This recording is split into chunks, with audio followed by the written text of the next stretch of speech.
Hey, thanks for coming. Welcome to the Love Shack.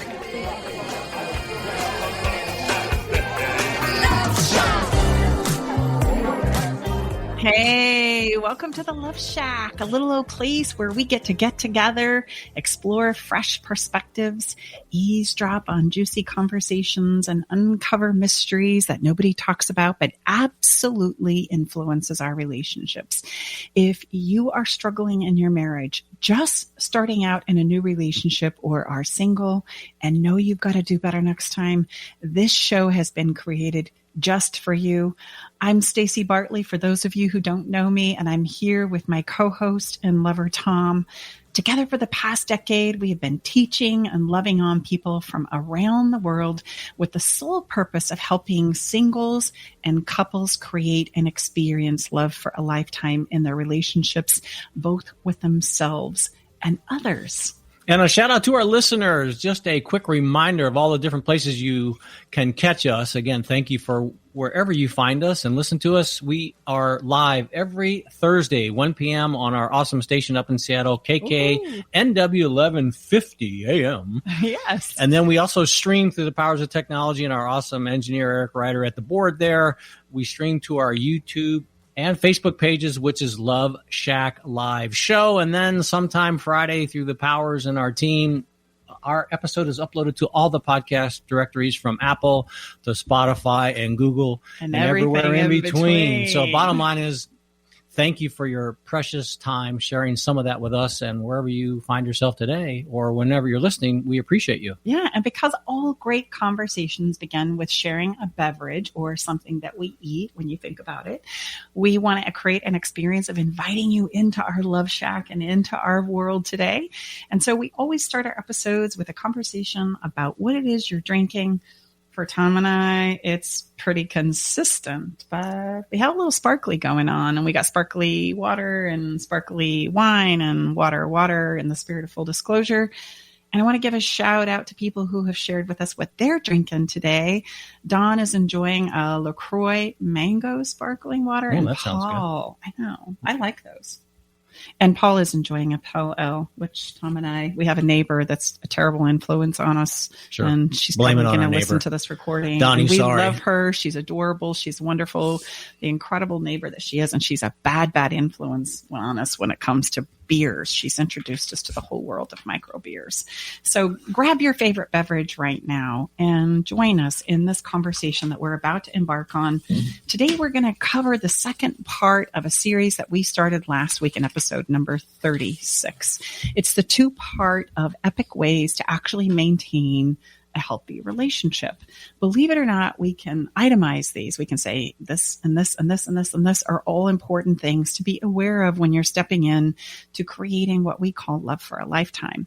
Last week, we actually covered 4 of them, and we will be covering the additional 4. So we talked about last week getting to know yourself, avoiding pretend and illusion, emotional weightlifting, and you probably don't know what that is, but it's important that you know what that is, as well as emotional pain and discomfort and frustration is a natural, normal part of all relationships. And we tend to think that we're getting it wrong. So these skills are important to the relationship building because it's only a matter of time before someone that you are in a relationship with, or you yourself, end up creating a little bit of a mess, because as human beings, we are mess-making machines. And we need to get real about this, and we need to let go of the idea of perfectionism. You know, I always say in a lot of the workshops that I do online and yay, starting to do again in person, we are mess-making machines as human beings. We need to tell the truth about that. And this perfectionistic idea of having to get it right, of one way to do things, it's going to cripple us, and it's going to challenge our mental health. So it's time for us to tell the truth. It's only a matter of time before we disappoint each other. And so we love these 8 superpowers of what we call toe-tingling love, because it's kind of like a reset, a recheck, where we can go through the list and go, okay, I got this. So join us today in the Love Shack as we dive into 5, 6, 7, and 8. These are things that we have never shared live or on air before, regardless of where you might find us in free workshops or webinars. These are things that we share with our private clients And we are going to unveil it all and share the whole enchilada with you as we come back in just a moment. So don't miss it. We'll be right back.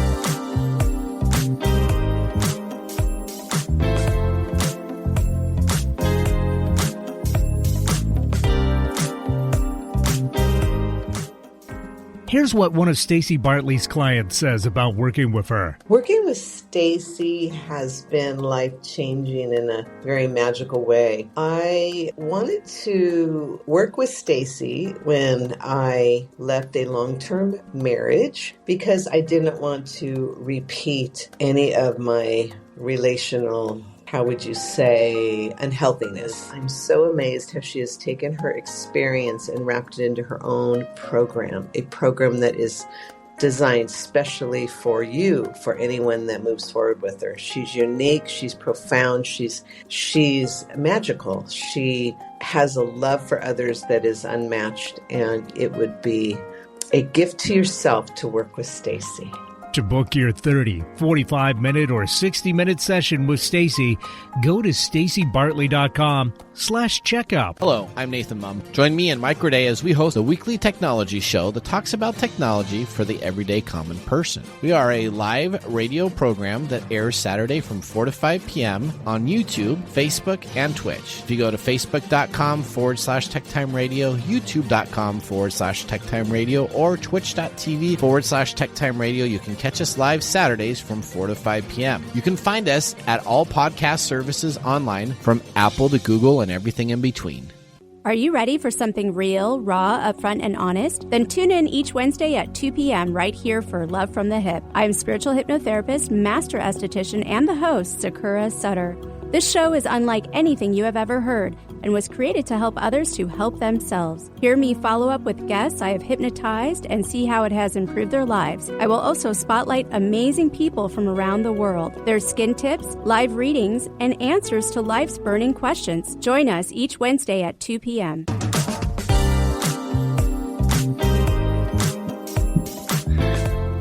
Welcome back, everybody. We are your hosts, Tom and Stacy Bartley, Love Shack Live. Thanks for joining us, and I think it's time for us to dive into the heart of the matter and share our 8 superpowers for toe-tingling love and relationships.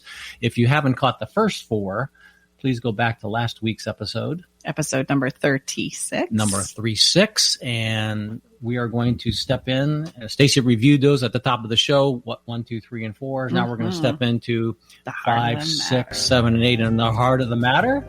And again, this is Stacy had shared. This is literally the recipe. This is the recipe that Stacy has and I have really determined and created and taught and mentored through our working with hundreds of singles and couples. So, really, it is the recipe for, and Stacy's favorite thing is toe-tingling. When have you asked someone, how's your relationship, and say, it's incredible, it's tingles. Stay with us. We'll be right back.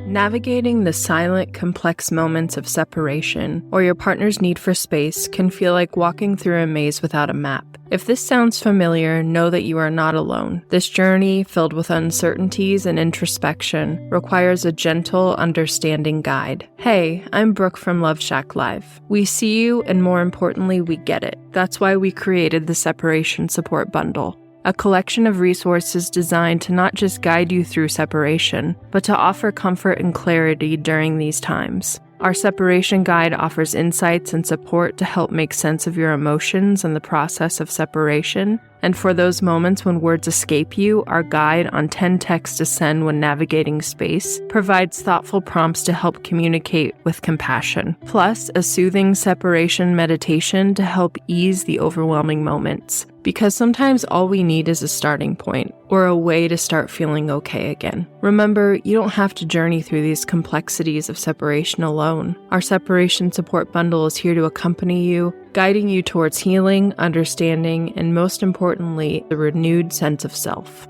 Visit stacybartley.com/bundle today to access your free separation support bundle. At Love Shack Live, we're all about exploring the real stuff that relationships bring, the good and the challenging. So let's tackle this together, because even in the hardest times, there's hope, growth, and yes, even love to be found. toes. That was something that came about a long time ago, babe, maybe like 10 years ago. It was one of the first things that hit me. Like, what do I want to help people do? And I awoke one night from a sleep in a dream and I went, it's toe tingling. And Tom went like, honey, come on. Little cheesy. Cheesy. Yeah. Cheesy. I mean, really toe tingling? I'm like, yeah, but doesn't that kind of like give you a visceral experience of like, you're content and everything feels wonderful and you're so excited and you can feel that little tingle in your fingertips and your toes. And from time to time when things are going well and I don't have to like, smack you down, honey, I'll say, oh yeah, that really tingles my toes. And it's fun because it's become a real conversation with our clients and our small groups when we teach workshops and such. It's kind of like a fun like insider joke, like, this is toe tingling. So we want to share these 8 superpowers of toe tingling love with you because they really are the difference maker. And sometimes it's really difficult for us to understand, are we thriving in our relationships? Are we struggling? Like, is this a problem or not? And as one client recently said to me, to help me understand what's normal in a relationship, like, should I be concerned or should I not? And this is where we're going to step into number 5. But, babe, maybe we should do a review of 1 through 4 first, just because, that's important. We're going to just briefly touch on what the 1 for 4 is, hopefully debate you that if you haven't already listened to the previous episode, number 36, that you'll go back and listen to it once we're done with our conversation today, because these 8 really will change your trajectory and understanding of relationships. Sure, we'll go through them quickly again. We did at the top of the hour, but for those of you, if you're just joining us, absolutely. So number 1 is to get to know yourself and your partner. And the most important one here, or word of this sentence and first framework, is often. Yeah, because we roll over as human beings again and again and again and again. We are not the same people today as we were a week ago, a month ago, a year ago. Gosh, so much changes and our perspectives change, what we need and want changes. And so it's really important to make that an active part of your life. And I would challenge you to, if you've been with your significant other, husband, wife, spouse, partner, for any length of time, really just do an honest inventory and think, gosh, who am I now versus when we came together? And I would assert, I love that word, assert. Yes, you do. Had a wonderful Unity minister used to say in the moment of his sermon, like, I assert, very powerful. And would you pay attention? Like, oh, yes. Incredible presence. Awesome. Jim Lee. Anyway, I would assert that you're much different than when you came together, however long, months, years, weeks. Mm-hmm. That's just the way life rolls. So it's not a static process. It's the most dynamic thing you will ever undertake in your life. I would assert, again, 2 times now here and within 60 seconds. I'm asserting a lot today, ladies and gentlemen, that we are different and we're constantly changing. Nothing is static about our relationship. Yeah, and yet we're taught a different story. So we talk all about that. Number two, just so we don't get we could spend our avoid pretend and illusion. Mm-hmm. And we step into pretend and illusion because we've all been given a story about how this relationship journey is supposed to go. And we can find ourselves trying to play out the narrative of how we think it's supposed to go, or, twisting ourselves into a pretzel to become the person that's supposed to, fulfill this story of how relationships and love and marriage and commitment is supposed to go, only to find ourselves disappointed at points and times in the journey. So that brings us to number 3. Emotional weightlifting is a thing, and you better know what it is and how to do it. It is a thing, and it's a really important thing. And Tom and I don't want to give anything away, but we're in the back stages right now with our team of creating an emotional weightlifting gym. Like, yes, this has got to become a real tangible thing. So, and yes, Go back to last week. We talked a lot. It really is. That's a trademark framework that we have that Stacy created. And then lastly, number 4, emotional pain is a normal, natural, I'm highlighting that, emphasizing that, part of love and relationships. Yeah, it's important that we talk about this because so often when we feel emotional rub in our relationships, frustration, agitation, betrayal, disappointment, etc., I could go. There's lots and lots of emotional descriptions and labels that we could put on the emotions that we feel, especially with our significant someone, our special, our person. And that's normal. It's going to happen. It happens in every relationship. As much as you would like to think that the cute little couple that you see holding hands at the age of 87 and 95, for example. They've made it through without any emotional pain. That is just hooey. That is illusion. And that is also not ever going to be the case. There will always be some kind of emotional pain, frustration, disappointment, etc., because we're mess-making machines as human beings, and we got to talk about it. So that brings us to number now. 5. Number 5 is show up. Yes. And the reality is about showing up is a lot of people say communication is the problem. It's because we don't talk. It's because we can't share. It's because we can't solve our problems. They never want to, tell me the truth, or they go missing, or et cetera. When we did a survey a couple of years ago with hundreds of people about what they felt like the number one problem was in their relationships, it always came back to communication. Not even close. I mean, hands by down. far. Like there was not even a close second runner. Right. Communication is cited to be the number one problem that we face in our relationships. And yes, it's important. But before we can talk about communication, we've got to talk about the ability to show up, because I could teach you all the communication frameworks in the whole wide world. And I have some pretty spectacular ones, if I don't say so myself. However, they're not going to do any good for you until you muster up the courage to show up in your own life. Not much will change if, when the rubber meets the road, you rip somebody's face off or you collapse and retreat.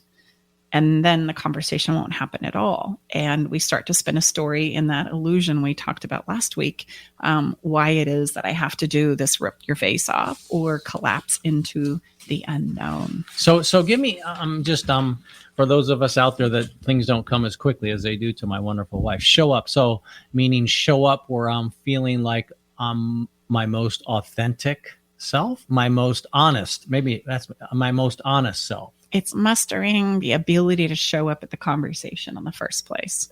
And before any words come out of your mouth, it's like saying, okay, we're going to do this. And that's the most courageous thing we ever do, is to just show up in our lives, not only for ourselves, right, to finally turn and face and have the conversations with ourselves, but to show up and be willing to share with your partner. Let me give you an example. I have a client recently who is struggling in their marriage. They've been together 9 years. They have a couple of young children. These are the divide and conquer years. They are challenging years because there's so much pressing on you, and we're young. We don't have a lot of relational experience per se. We don't know how this marriage thing is supposed to go because it's my first marriage, and we have, all of these stories that we're trying to live out according to our religion, our family, our community, our world, etc. And this young, beautiful soul is in the throes of this. And as we're talking, she's saying, what happens is I feel bad. I feel like I'm talked down to. I feel like I don't get any help. I don't get any support. And I say, well, gosh, are you showing up and able to ask him for what you need, for the help that you need? And she says, well, I tell him that he's not doing enough. And I think, that's going to be a problem, because if you don't get specific, he's not going to know, right? I mean, I need help is a pretty general, broad topic. And if I'm not familiar with the needs of the kids or the house or the home, because I'm out making the money, it's going to be pretty challenging for me to know specifically what it is you need help with. Like, I feel like I'm doing enough. I feel like I'm working my tail off. I go to work, I pay the bills, I contribute in, but yet it seems to never be enough. And this is a very common narrative for the breadwinner of the household, which typically tends to be male. Not always, but typically. Okay. And then I said, well, okay, what are you doing now? Well, we don't talk. We're not spending time together. We're not going out to spend any fun. We, basically check, take care of all the logistics of our relationships, which is normal and natural, to show that we want this and that we're in this. And I said, whoa, hold on a minute. Did you tell them that you care? Did you tell them that this relationship is meaningful to you? And she says, oh, no, I would never do that. And I says, well, why not? She said, because if I do that, he'll mistreat me. He won't give me what I want. And I went, oh, okay, hold on a minute. This is where we need to stop. You're not showing up, and that's the story that you're using to not show up in your own life. And the reality is that if you don't tell them how you feel, if you're withholding your love, appreciation, acknowledgement, and the fact that you want this to work, the fact that you care, I know that that's a very vulnerable thing to say. But if I think that you're going to pull away and this is all for naught anyway, over time, I'm just going to give up. And that's the reality. And I says, well, gosh, what do you think is going to happen if you don't muster up the courage to show up and at least just express, hey, you're important to me. This relationship is important to me. I want to work on this. And she says, well, I guess things will just kind of stay the same. And I said, oh, no, they will not stay the same. In fact, things are going to get worse. Things are going to continue to degrade until the default option of your relationship not working out at all will be the end result. And she said, oh, wow, you're right. It has been getting worse. And these are the examples of showing up and the conversations that we have around mustering up the reasons why we don't say what we need to say, why we don't disclose those places inside of ourselves of, I really, really care about you. But you know what? Instead of being honest like that and authentic about how much I really do care and about how meaningful this is to me, I've been taught by society, my family, demonstration, etc., that I need to withhold my love for you and my desire for this to work, because then you'll spin it around and use it against me. And I want you to know that even if it is, you're going to feel better about the fact that you said, I want this to work, because there's a tremendous amount of regret on the backside if we don't muster up the courage to say what it is we need to say and show up. So show up is primary. It's important. It matters. So again, number 5 is show up. Yes. Okay, that takes us to number 6, which is master the skills of relationship. Yeah. The first thing you need to know is there are skills of relationship. Most people think. Skills. Yeah. I know. Yeah. Are we sure that we've not had a slip of the tongue? Because when we share that, again, great relationships are a skill-based process. And I know that's very almost like, really? Yeah. And most of us don't understand or study or learn the skills. Right? We all think that we have the skills and it's everybody else that's messed up because of our upbringing, etc. So there are fundamental skills of relationships. And then, yes, once we learn them and learn how to dance with them, we can put our own little personality and spin on them, for sure, just like any skill. But if you don't have the basic skills of relationship, then it's going to continue to elude you.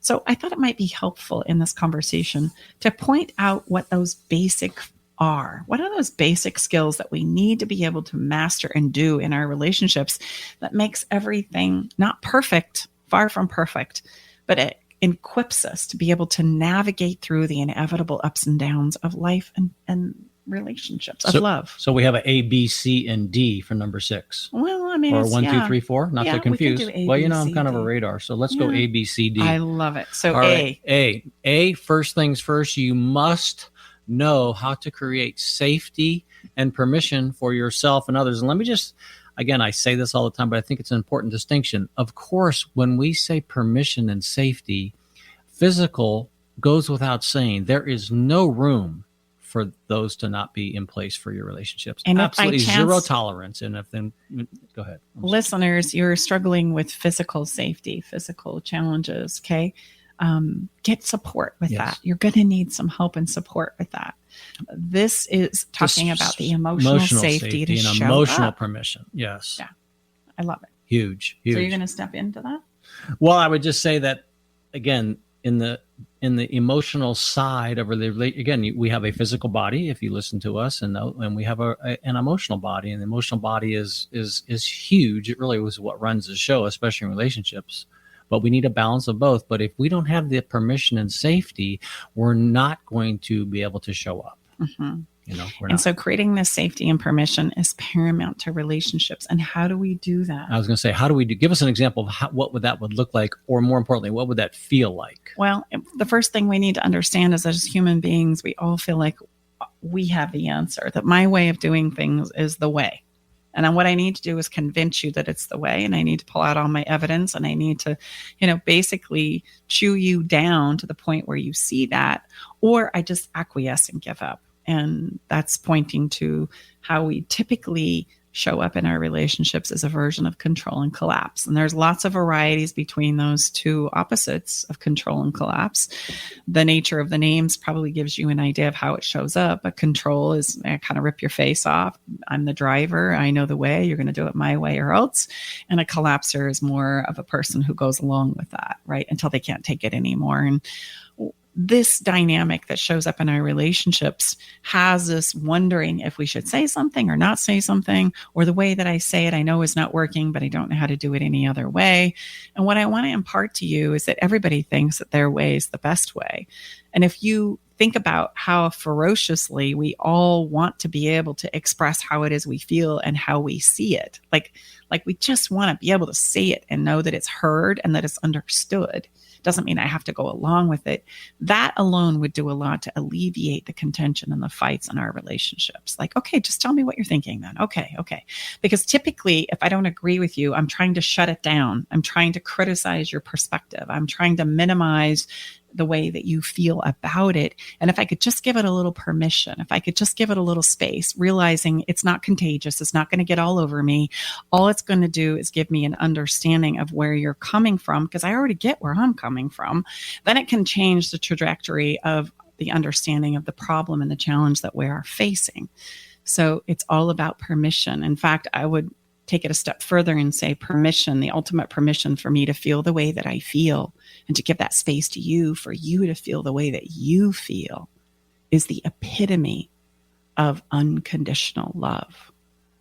That is it. It's not the sacrifice of self and substance. It's not over-giving, over-committing, jumping through hoops in order to have you love me. It's just the space for me to give you and for me to listen to you and your perspective, even though it may be different than mine. And it's hard for us as human beings. We immediately get defensive. Well, there's your sign. Okay. There's your sign that maybe there's some emotional weightlifting that needs to be done. Which perfectly leads into number B. No, that's an oxymoron. Letter B.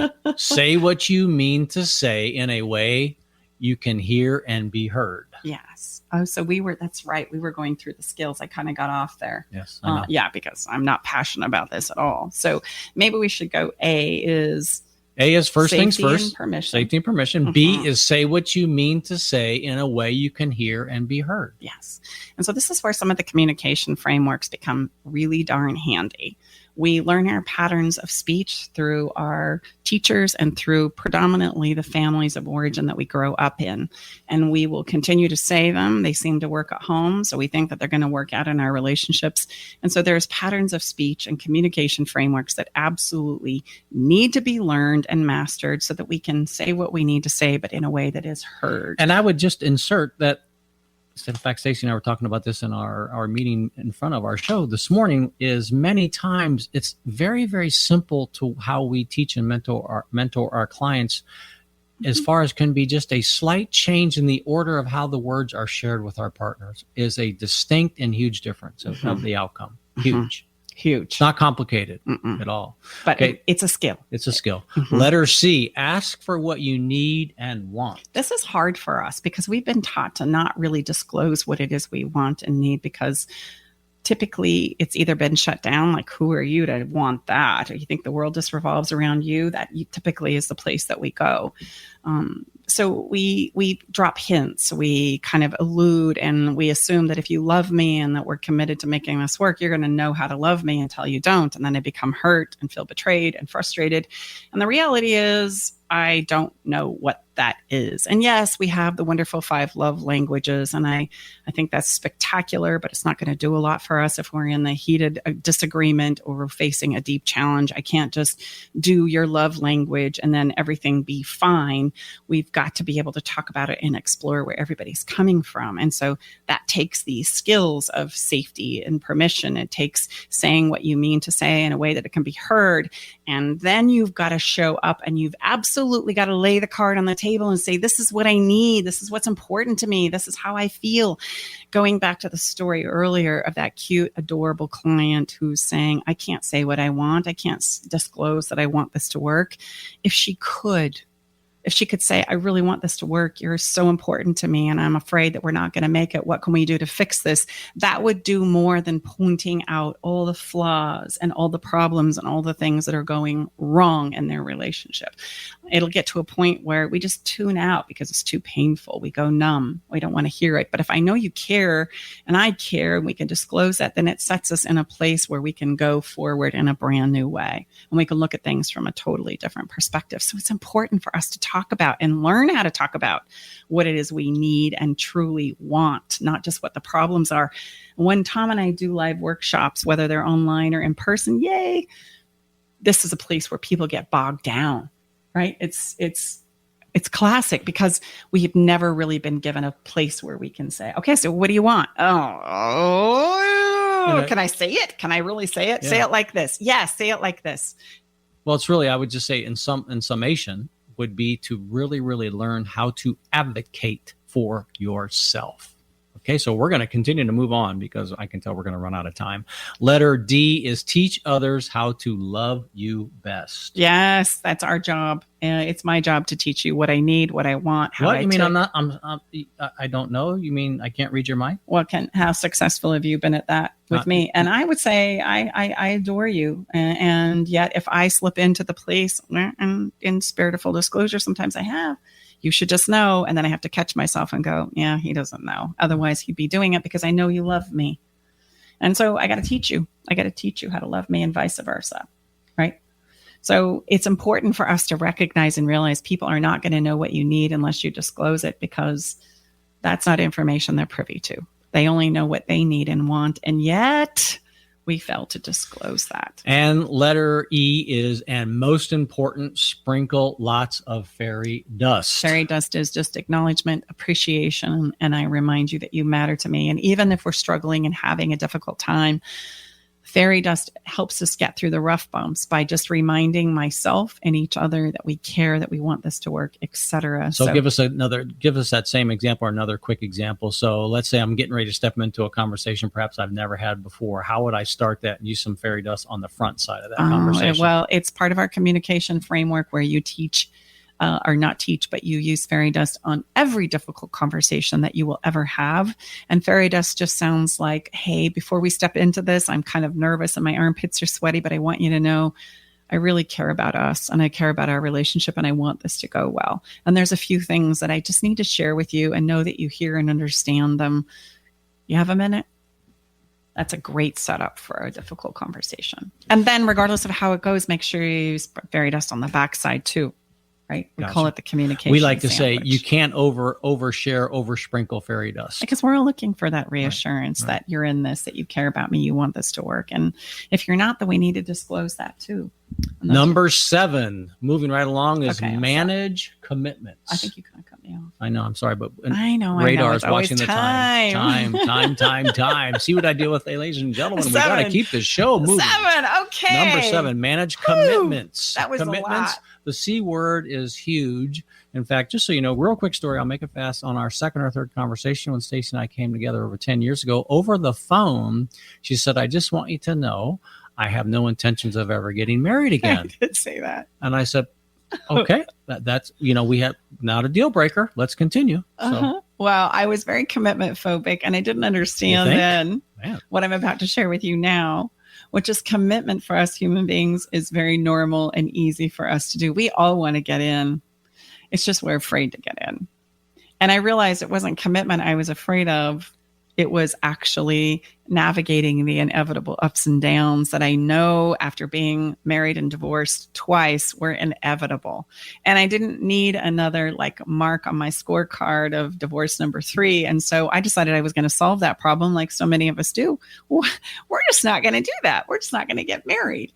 And I had for 15 years planted and declared my non-commitment flag that, hey, we can get in, we can take it so far, but I'm not going any further than X, Y, and Z. And Tom was like, okay, well, we're not going to have kids, et cetera. So yeah, I'm good. What else have you got? Until the moment did come where we had to commit. Now, the thing I want you to know about commitment is a couple of things. There's the commitment of you and I together forever, which is a vision. It's not a promise.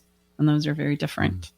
It's a vision. We hope that we can fulfill our promise of being together forever. But sometimes that doesn't go so well, and there's no guarantees. And we do all kinds of things to guarantee that commitment, from getting married to buying a house to having a baby to buying a timeshare.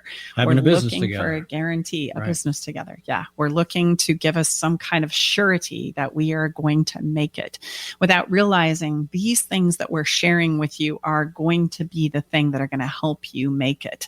There is no guarantees when it comes to love, just like there's no guarantees when it comes to my financial future. There are things that I can do consistently over time, again and again and again, that will ensure that I fulfill my vision. But it's going to take consistent focus and attention, and relationships are no different. The other thing that I want to point out about commitment today is that when we make commitments within inside of ourselves, even though we may disappoint others, overextend ourselves, overcommit, or judge others for the breaking of those commitments, it's always me and the wrestle with me that's going to pay the price for commitment. Let me give you an example. If I'm feeling like I'm not enough, if I'm feeling insecure, or I'm feeling like I'm not lovable enough, I have a tendency to overextend and overcommit myself in relationships with others, whether it's my significant other or someone else. And then I find that I can't keep them. And then I hope that they don't notice. And then I'm always apologizing. And I feel like I can't get it right, which only spikes my insecurity and my feelings of feeling less than. Because at the end of the day, whether somebody else notices or not, I notice. And that's so important. If I keep the commitment simple, if I don't commit to things that I don't really intend to keep, I feel more aligned and at peace with inside of myself, which in the end helps me show up better. And so commitments are actually for ourselves. It's a place where if we're more mindful about what we promise to do and we keep those, it creates a place inside of us where we have increased self-esteem and confidence in ourselves to navigate the ups and downs of life. So if I chalk it off like it's no big deal and I dump you in the soup by breaking a commitment, then what happens is I know at the end of the day the story that I'm weaving. So a broken commitment is just a commitment that I try and slough off like it was no big deal. And I try and say, oh, is that what you thought? Oh, no big deal there. I try and make it your problem. Not to say that when it comes to commitments, we can't renegotiate them. So before commitments are broken, it's important that we acknowledge we made a commitment and a promise, even if the other person doesn't remember, for ourselves, and that we renegotiate it before it's broken. And that's how we can renegotiate our commitments. But don't just try and bury them. Don't just pretend like they were made and didn't happen. Address them before you dump somebody in the soup. So I what just came to mind is, let's say, we committed to be somewhere, and me, babe, I like to be punctual. That's an important quality in my opinion, and my practice and how I try to run my life. So if I'm running behind, I've made a commitment to be there at 11. I know it's going to be 11:10. Then I need to reach out to that person or that party and let them know that I'm going to be late. Yeah, I promised to be there at 11. Unfortunately, I'm going to be there at 10. Now, we don't have to even get into the story. I don't have to say, oh my gosh, it's the dog traffic. ate my shoes and my socks my car wouldn't clean. start. Right. I don't have to weave a story either, because that doesn't work, because then I know I'm lying. I know I'm extending the truth. I can just say, hey, I had a promise and a commitment to be there at 11, and it's actually going to be more like 11:10. I'll see you soon. I just wanted to let you know. That is renegotiating a commitment. Beautiful. And you're staying in alignment and agreement with what you're saying. What happened there? I acknowledged what my commitment was. And then I renegotiated in real time, right? Excellent. So that's important, because commitments are all about how you show up and feel about yourself, not necessarily the other person. That's the impact. Okay. And the more broken commitments I have, the more I feel my confidence and my self-esteem is compromised with inside of myself, which tends to have me making more commitments and overextending myself, or getting ticked that you're holding me accountable to my commitments. And that's where the whole thing begins to break down. So number 8. Drum roll, please. Reinvigorate play and novelty. Our favorite. Like, I cannot overemphasize this enough. In fact, you'll notice if you hang out with us on the Love Shack, and have been, we make it a part of every single week's episode because it's that important. Play and novelty are things that we go, oh, Tom, come I'm on. too old. I'm too mature for that. Yeah, we don't have time for that. That's silly. I can't spend time doing that. Look at my list of things that are important that I have to and that I should accomplish. I'm a responsible adult now. Yes, No time for play and novelty. Yes, and we're mocking it because it's where we all go as we turn into responsible adults. We lose our affinity and our need for play, so we say. And yet it's the thing that cuts us off and doesn't allow us to refuel or energize our emotional well-being. And so we wonder why we struggle in our emotional lives with ourselves and others. It's because we don't refuel it. It's because we don't take care of it. And the only thing that will do that is being able to step into putting the problems on the shelf and simply allowing yourself to do something that you enjoy, to laugh, to let go, to experience something new and different. Or maybe it's something that you haven't revisited for a really long time. And so as you'll see, because we're going to move into that segment, follow the fun is something that we encourage you to do. And the reality is, if you were to just do those, if you were just to allow yourself to do those every week in our conversations, I promise you it will change your life and the experiences that you have and the relationships with yourself and others. And I just want to reiterate, I mean, again, sometimes people might think, you folks, you have no frickin' clue what I'm going through right now. And perhaps so, but again, if we wait, I'm really want to impart this. If we wait until everything is perfectly aligned to then start, doing some novelty and play, I'm going to use my word assert. It's been a little while since I've used it, but I don't think it's going to happen because we don't everything get perfectly aligned for us to make the time for novelty and play. And this is coming from someone that I'm a pretty serious dude, ladies and gentlemen, pretty serious. I'm very responsible. So Stacey's been a wonderful influence and a good way to help me lighten up and loosen up. And realize, and she'll challenge me often, babe, come on, why don't you're done now. Let's go outside. Let's watch the sunset. Let's watch the moon. Let's look up at the sky. Let's listen to the crickets. I mean, it literally is that simple. But if we wait until everything's just right, probably not going to happen. Mm-hmm. And that's coming from someone, believe me, this has been a huge journey for me. Huge. Mm-hmm. So we'll talk about more after the break. We've given you a lot to think about. We want that to settle in. So we're going to take a break for a few minutes and we're going to be back with that fun that we just promised. See you in a minute.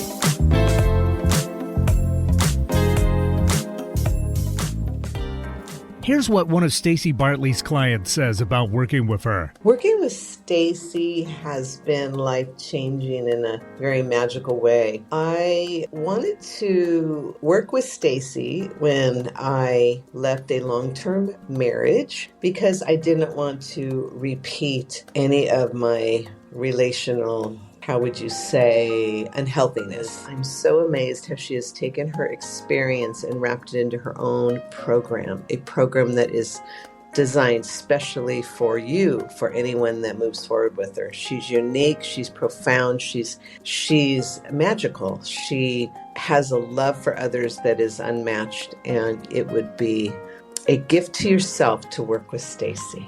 To book your 30, 45-minute, or 60-minute session with Stacey, go to staceybartley.com/checkup. Hello, I'm Nathan Mum. Join me and Mike Day as we host a weekly technology show that talks about technology for the everyday common person. We are a live radio program that airs Saturday from 4 to 5 p.m. on YouTube, Facebook, and Twitch. If you go to facebook.com/TechTimeRadio, youtube.com/TechTimeRadio, or twitch.tv/TechTimeRadio, you can catch us live Saturdays from 4 to 5 p.m. You can find us at all podcast services online, from Apple to Google and everything in between.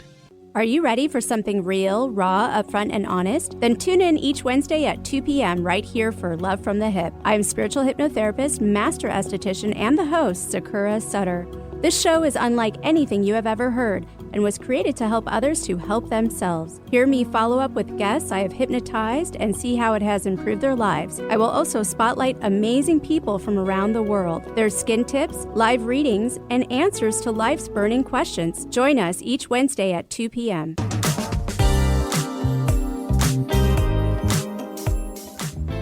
Welcome back, everybody. We are your host, Tom and Stacy Bartley. We've been sharing with you the 8 super tips for toe-tingling love. We covered 4 and I'm last just going to week. ask you to start that over because I don't think we were unmuted. Oh, okay, sure. Welcome back, everybody. We are your host, Tom and Stacy Bartley. Thank you so much for being here with us. We just completed the heart of the matter. We went through number 5, 6, 7, and 8 of the 8 toe-tingling super tips, relationships. And if you didn't catch last week's episode, please go back when we really went through 1 through 4. So after this deep conversation, how about we take some time for a little bit of fun, Mrs. Bartley? Mm-hmm. I think it's time for a little bit of fun. Yeah. So it's summertime here in the Northern Hemisphere, and I'm going to encourage you this week to do some backyard camping. Yes, you heard that right. Backyard camping. Pull out a sleeping bag. Could that be backyard glamping? Well, I mean, if you want to make it serious, I mean, if you really want to like pull out all the stops, but it could be as simple as just pulling out some sleeping bags, some blankets, maybe some cozy pillows, and laying under the stars. Maybe you could go for a walk in the dark with a flashlight. I don't know about you, but kids are not the only ones that like to play with flashlights. Like, they are super cool. Like, you can shake them really fast, Oh, I just hit my mic. I'm so sorry. But you can shake them really fast and they turn into a strobe light. You can shine them up into the sky and see how far you can see. And they're really cool when you put them on your hand, and it helps you see like all the stuff in your hand. So give an adult a flashlight with new batteries and watch how silly they might become. Oh my gosh, right? Yes. And then while you're out there, you can sing songs. If by chance you're musically inclined, or Tom has a drum that he plays from time to time, or you could strum a guitar. My drum now that you're... Yeah. Is it below the house? Mm-hmm. It's in the garage. All right. And then you could tell stories or read stories, campfire stories. If you Google search campfire stories, there's a plethora of fantastic on the edge of your seat campfire stories. And then I want to remind everyone that with your smartphone or an iPad, you can do some stargazing. I'm going to give you 3 of my favorite stargazing apps right now, and we'll also have these in the show notes for those of you who are listening to the podcast after it's been canned. The first one is Star Walk. Star Walk is simple. It's easy to use. Doesn't take a lot of tech savvy. You don't have to be like an astronomer to use it? No. Well, none of these you have to be an astronomer to use. That's cool. You can just shine it into the sky. It's super cool. And it'll tell you what constellation it is, where you are in the Milky Way. It's super fun. Star Walk is a good one. Sky View is a good one. And Star Chart is a fabulous one. And that is such a delightful experience that we won't take time to do unless we make a decision to do so. Are you stuck? I love to say this at the end of all of these. Are you stuck because there's nothing to be done? Or are you stuck because you want to allow yourself to try something different? And remember, you can't feel bad enough in order to feel better. And if you haven't already gotten on the fun list, yes, that's a thing. You can go to stacybartley.com/podcast, and the fun list option will be there. Just click on it. Join us. We're going to be also doing a giveaway next week. We do that the first month of every month, the first week of every month. First show. Yeah. First week, first Thursday. Say that again. You said the first month of every month. I'm sorry. That's okay. So clarify that for us. It would be the first episode, the first Thursday of every month. That's better. You're right. That's all right. We're going to have some great giveaways for you next week that we do randomly. So if you want to get on that fun list, you'll be able to sign up to win some prizes that are fun, as well as every week we'll give you a fun idea just like this one. And again, I can't stress this enough. If you will just do these, follow the fun moments, it will change your life and your relationship. So again, this week is to go out back and create some type of a camping experience. Yeah. And it can be as elaborate as you want. You said glamping. I mean, that to me, is you got to create food and beverage, and you got to hang lights, and you got to do a whole thing. I'm just suggesting that you go out and lay out your sleeping bags, your pillows, keep it get simple. A flashlight, maybe go for a walk in the dark, do some stargazing, tell some stories, sing a few songs. And it's a heck of a lot of fun. I remember, babe, when I was a kid, we used to have a water bed that my brother got rid of. And I went, oh, wait a minute. And we blew it up, and it would hang out on the back grass. And that's where we would sleep out with my friends. And we would have a camp out on the water bed. Anyway, you don't have to do that, of course. But just spend some time outdoors playing with the stars in the dark. And like I said, the flashlight can be a heck of a lot of fun. Very good. All righty. It's now time to spread some love. Here is where we feature other people, platforms, and bodies of work that are doing great things relationally for individuals, families, communities, and the world. And we want to take a moment and allow others to spread some love too. And our spread some love moment, right? This is the moment, is coming from Christian de la Harta. He is a transformation coach, a breath worker, practitioner, and a TEDx speaker. And he's also the author of Awakening the Soul of Power. And when I asked him what tip he had to share with us today during our Spread the Love moment, he had this to say. Hi, my name is Christian de la Huerta, and I'm a personal transformation coach. I'm a breathwork practitioner. I'm a TEDx speaker. And I'm delighted to and grateful to Tracy to have been invited to be on Love Shack Live in a couple of months. Short message today about relationship. I've been doing retreats on different themes, one of them being conscious relationships for the last 30 years. And one of the premises of my retreat work, it's paraphrasing the Course in Miracles. It says something like, it's not our job to look for love, but to look within ourselves for the obstacles to love. So how are we sabotaging our relationships? How are we blocking love?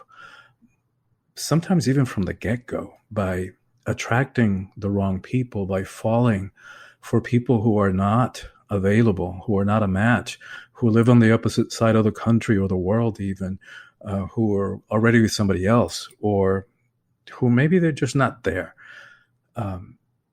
So why do we do the things we do? Why do we create those patterns of self-sabotage and those behaviors that don't serve us? That's kind of one of the themes of my work, and one of the messages of my work is that doing this kind of work is heroic. It's nothing short of heroic to be willing to look inside and to ask ourselves why we do the things we do, and why we get stuck in these patterns of relationship that sometimes feel like we're in the same boring play or the same boring movie, just with a different actor.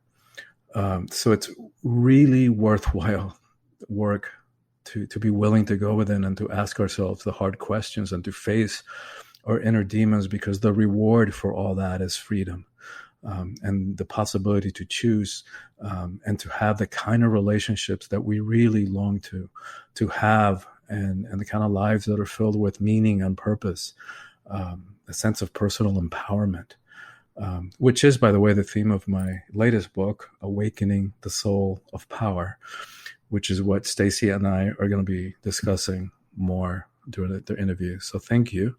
Much love and many blessings. And this is Christian de la Huerta signing off. Wow. So true. And as you can tell, this person is exceptionally deep and very profound. And he will be joining us at the end of July for a conversation on the power struggles within relationships. And we'll be giving away a few of his books. So stay tuned. There's going to be some exciting things happening there. And I want to give a shout out to him for just thank him for sharing and spreading a little bit of love with us today. That is true. I've never heard it said that way. Instead of looking for love, look for the challenges within inside of myself that keep me from experiencing love. And that would be a better path. And I would highly agree and say that is so true. So it's time for us to jump into the segment of Can You Feel It? And this is one of my favorites because, we give you a lot to think about in our conversations during the Heart of the Matter. And it's time for us to feel, man. And there's nothing better than music to help us take us there, right? And so this theme song is just to take you away for a minute, to help you feel what it is we hope that you experience, especially if you apply some of the things that we're talking about here. And so this week's song that we have chosen to represent our episode is coming from Ed Sheeran. And there's several versions of Ed Sheeran's song called Perfect. Not because life is perfect, but if you employ these 8 super tips that we're talking about, if you roll up your sleeves and start to get mindful of how it is you create love that lasts for a lifetime, it can be perfect. Amongst the chaos of the kids, the work, the bills, the mills, etc., you can find your way back to dancing in the dark, appreciating all that you've built and shared and weathered together as a couple. It is truly perfectly toe-tingling. That's what I would say. So the song Perfect is a wonderful narrative, and we chose the version that is sung by, I'll let you say this. Andrea Bocelli. Yes. Andrea Bocelli. And he sings in Italian because Tom and I love Italian, and it's just fantastic. I just got the tingles when we listened to it last night when Stacey said this is a fun part of our show. But we have a playlist. If you just want to start by going to listen to the song first and then listening to the heart of the matter, whatever works for you. But again, can you feel it? This is a big part of what we're about, and really trying to encourage you and touch you in many different places. Mm-hmm, absolutely. And again, a special thank you to our wonderful engineer, Eric Ryder, who's got our back and helps us sound amazing and puts us together in ways we can't describe. And a special thank you to Christian for his Spread Some Love moment. We're Tom and Stacey Bartley. We are the host of Love Shack Live, together with our wonderful engineer. Thanks so much for being here and spending time with us today inside of the Love Shack. We look forward to being back here again next week with you for more conversations that move the needle in our relationship, love, and sex world. And if there's something that you would like us to touch on, you have a question, anything really, we're dedicated to serving you in places that you need support, you need help, is you can reach out to us, staceybartley.com/podcast. And there's a place where you can very, very simply and easily leave us a message, a question, anything, or have you thought about having this person on, or you have a group or an organization that's doing a great thing for the Spread Some Love moment. Help us, become our partner. And if this show touched you in a positive way and you think there's someone in your circle of influence that would appreciate it, please share it. Yeah, absolutely. Until then, we'll see you next week. Yeah. Look forward to being back here with you again. Bye for now. Have some fun.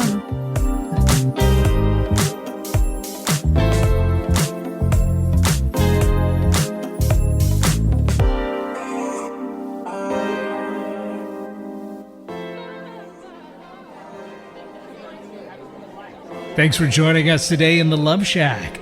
We hope you came away with something that made your toes tingle. To learn more about everything you heard on today's show, go to staceybartley.com/podcast. Love the show? Help us spread the love by sharing the show with others.